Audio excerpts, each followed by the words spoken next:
YouTube, what's good? It's your boy NY Backyard Legend, and we have a special guest here today.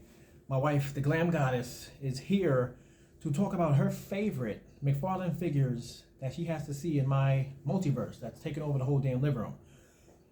These are figures that she either likes to really look at, and a couple of them she actually owns herself. Yeah, we don't share the figures, just in case something was to happen and we was to tragically separate. I'm taking my figures and she's taking hers. We're gonna stay roommates, because life is hard, and she's a good person to still chill with. So I would still share the rent with her, but that's it. So I'm gonna give it away to her. She's gonna do her thing. Like, comment. You know how it is when it comes to the channel. Comment. We're always gonna talk back. On this particular video, it will be her commenting back, not me. This is her video. It's just on my channel because her channel absolutely sucks. But it's okay. My channel sucks too, but I just get more of y'all to reach out to me. So anyway, here it is. My wife, Glam Goddess. Do your thing. All right, guys. So I'm going to start off with the Bat Who Laughs and the Robin Crows.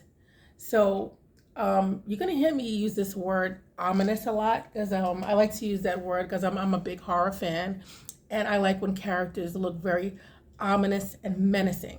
So one of the reasons why this is one of my favorites, my husband knows more of the backstory, but this is like a mashup. This is a mashup of the Batman and the Joker. And if you look at the detailing of his face and his whole entire attire, I mean, this looks like some type of almost like a Cenobite.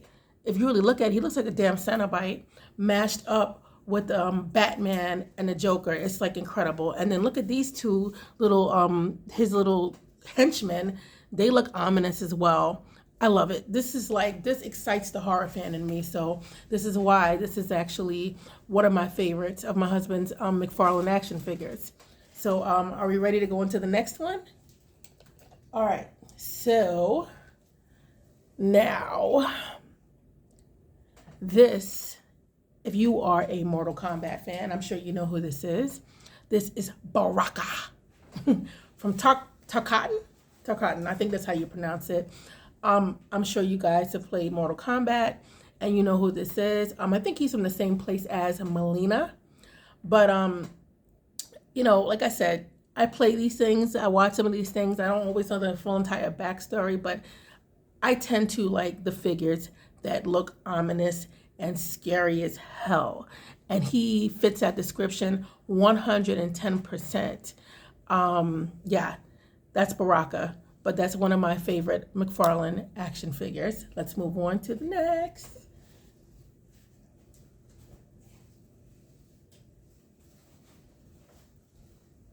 Too big? Nothing too big for you. So I'm going to get a complete kick out of this one. Okay, you guys are probably going to laugh. But this was actually one of my favorites because I'm kind of goofy, okay? And when I first saw this for my husband actually repainted it to make it look more authentic. But when he received it, it looked like Shitman. Literally, like Shitman, Shitman. Okay, enough. But he literally looked like a heaping pile of shit with undigested corn in it. I'm dead serious. And I got a kick out of it. He still looks like a pile of shit to me.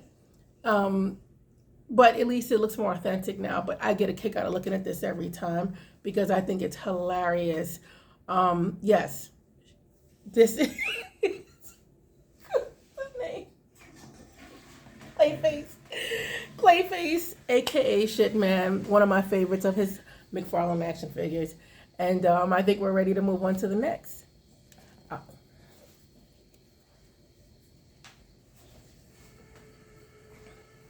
Okay, back to Mortal Kombat.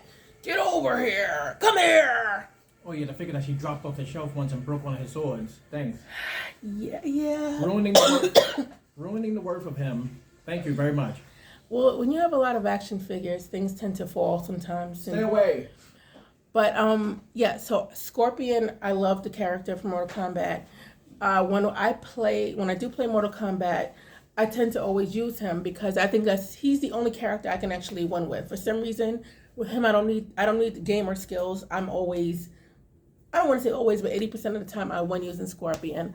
He's one of my favorite Mortal Kombat characters, and he's like from the very beginning. So of course, well, that's going to be one of my favorites naturally.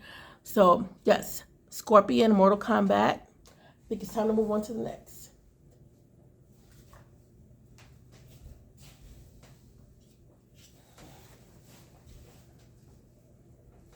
So, as I said earlier, I'm a big horror fan.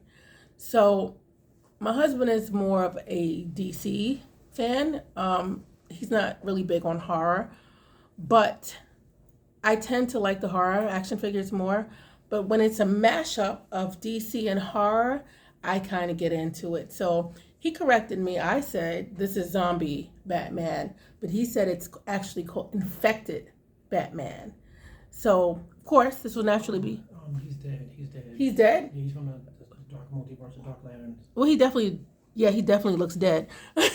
But yeah, so he's not infected.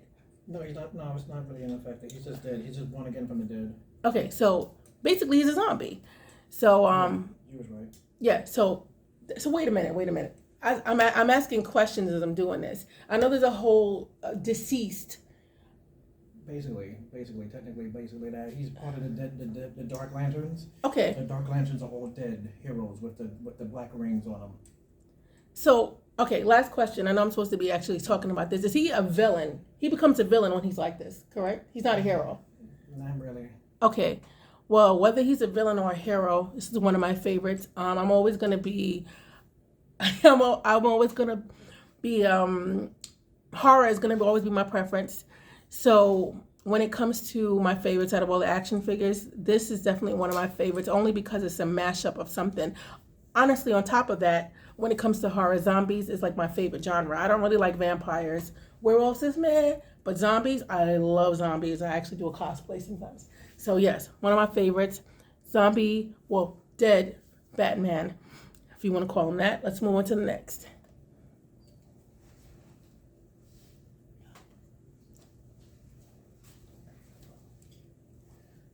Dun, dun, dun, dun. Lobo. I actually knew nothing about Lobo until I started playing. What was the game we used to play? We used to play Injustice. And he was one of my favorite characters to use in Injustice in the first one. So when I saw that my husband bought this, I was actually excited because Lobo was one of my favorite characters. He also kind of gives me, I know he's not a zombie, but he gives me zombie vibes because if you look at his skin, it's very pasty. His eyes are kind of red. So he's giving me like badass, half-dead zombie vibes. So yes, Lobo is one of my favorites out of all his action figures from Mcfarlane. Let's move on to the next.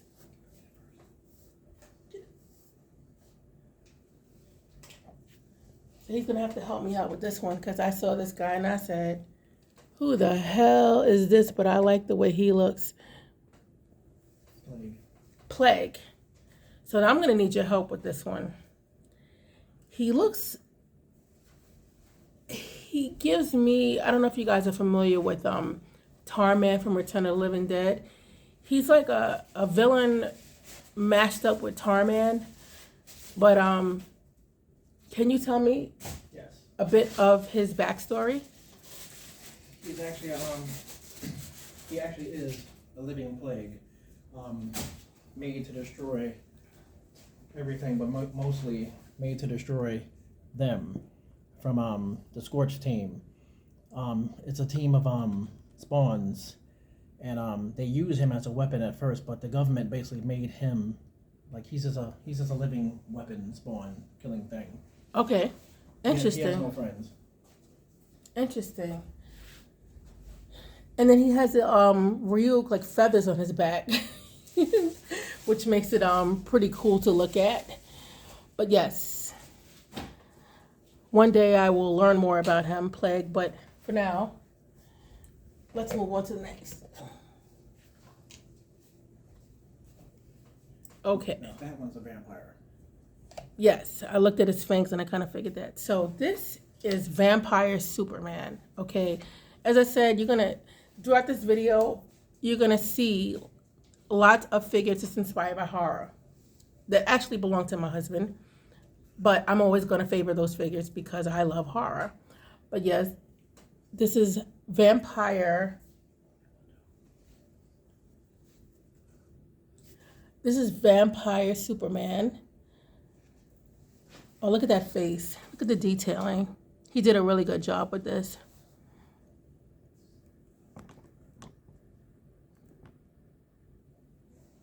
Time to move on to the next.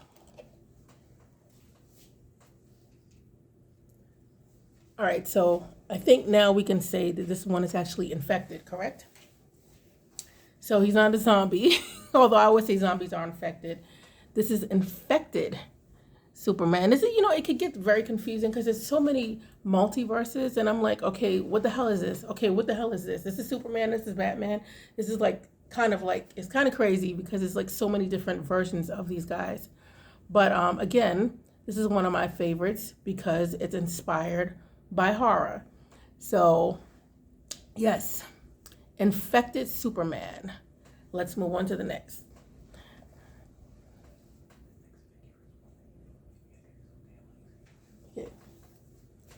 And the next figure, well, how am I going to do this? You might have to help me take this one out the box. He didn't review yet because he's so damn lazy. This, I absolutely love. Because I don't know if you guys are as old as we are, but I grew up watching a series on Channel 11, Swamp Thing. Not series, I'm sorry, the movie with Dick DeRock. Some weird name, right? The actor Dick DeRock who played Swamp Thing. So, and I loved watching that movie. Every time it would come on Channel 11, I would watch it. I never said, no, I'm not going to watch it because I already saw it. But you know what makes this Swamp Thing special? He's activated by black light. He actually glows in the dark. So when my husband is good and ready, he's going to show you, I guess, it glowing in the dark. And he's going to show you when it's in light. But I can't wait to see it. Like, this is so incredible that it glows in the dark, making him look even more ominous. Swamp Thing.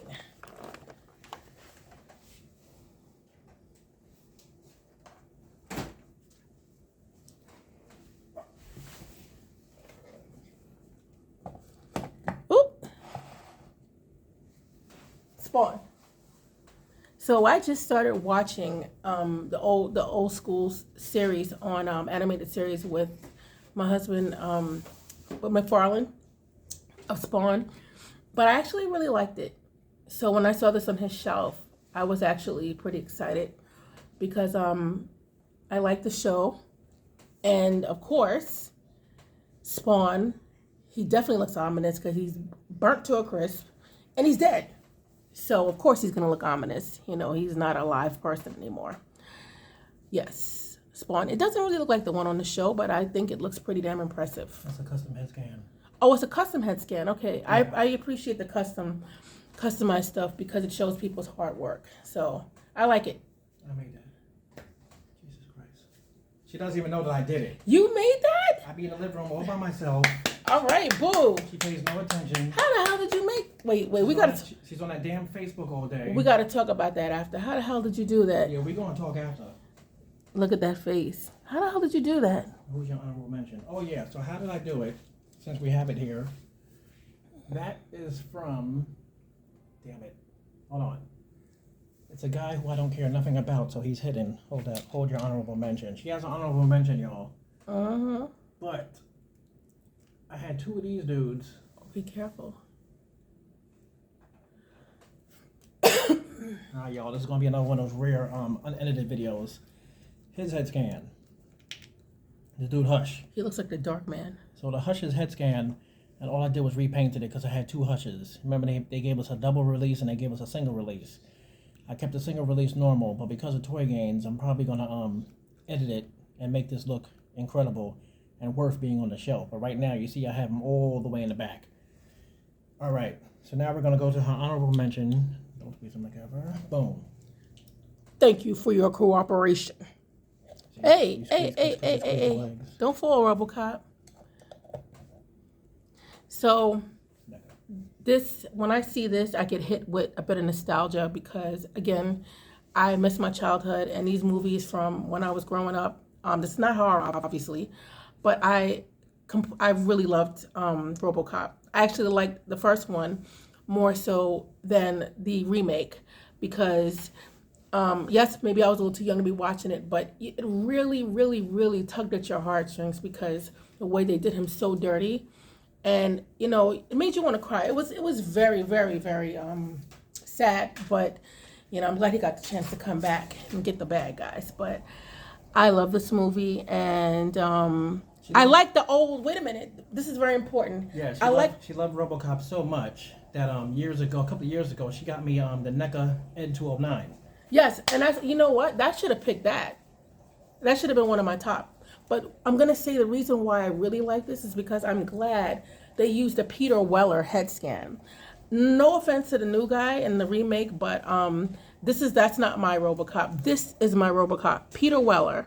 Okay, I'm glad they used his head scan. I actually want one of these. I really do. With that chair. Yes. I just don't want to spend the money. Nope. So that means I'm going to have to spend more of my figure money on her because she doesn't want to spend it on her own damn figures. Come on, Peter Weller. All right. This right here is badass. It's badass. Wait a minute. Why is he not making You have to keep pressing the button.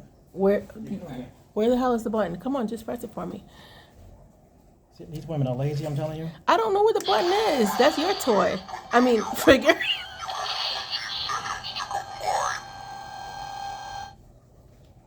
Keep talking. That is so cool that it actually talks. The only thing that I wish that they were able to add to it, and maybe I'm asking for too much, is some type of like laser lights shooting out of it. I know that sounds probably pretty cheesy, but I think that would have made it kind of complete, but it's still very cool nonetheless because a lot of these action figures are not interactive. You just kind of look at them, you dust them off, you play with their articulation, but you know, it's not interactive. But this one, with the recording, the sounds, interactive, I love it. So I guess that's going to complete this video, but I'm sure I have other faves, but these are my top.